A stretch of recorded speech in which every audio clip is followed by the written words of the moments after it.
तेव्हा ही सेवा समर्पित करण्यासाठी निवड केलेला अभंग आज सर्वांच्या परिचितच आहे, पण शक्यतो सर्वांच्या पाठातील आहे.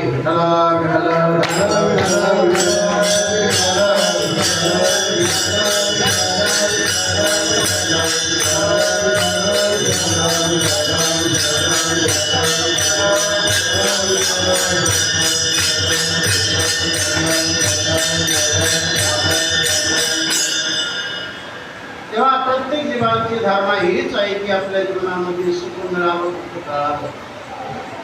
परंतु दुर्दैव असं की जे हवं ते सुख मिळत नाही, जे नको ते पुढच्या जीवनातून मिळत नाही.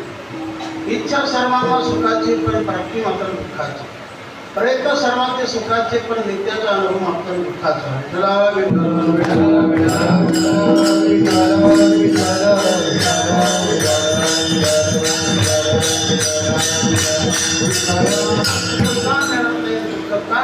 त्याचं महत्वाचं कारण तर ज्या संसारामध्ये आपण रात्रंदिवस प्रयत्न करतो सुखप्राप्तीचे, पण ते स्थान आहे ते मात्र सुखाचं नसून दुःखाचं आहे. काय की ज्याला संसार असं म्हटलेलं आहे.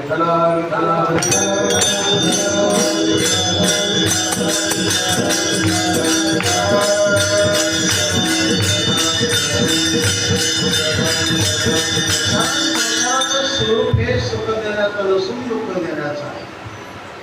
अशा दुःखरूप संसारामध्ये किती प्रयत्न केले तर खरं सुख जीवनामध्ये प्राप्त होणार नाही. कारण संसाराचं जे स्वरूप आहे किंवा त्याचा जो स्वभाव आहे हा दुःख देण्याचा स्वभाव आहे. बऱ्याच काही गोष्टी आहेत की ते स्वभाव सोडत नाही, तसा संसार देखील आपला स्वभाव सोडत नाही.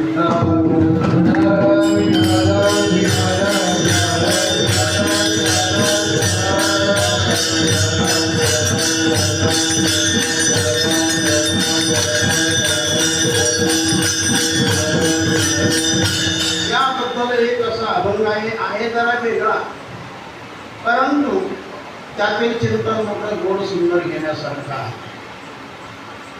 महाराजांनी असं म्हटलेलं आहे, आधी होता माझ्या दैवयोगी झाला पाग्या,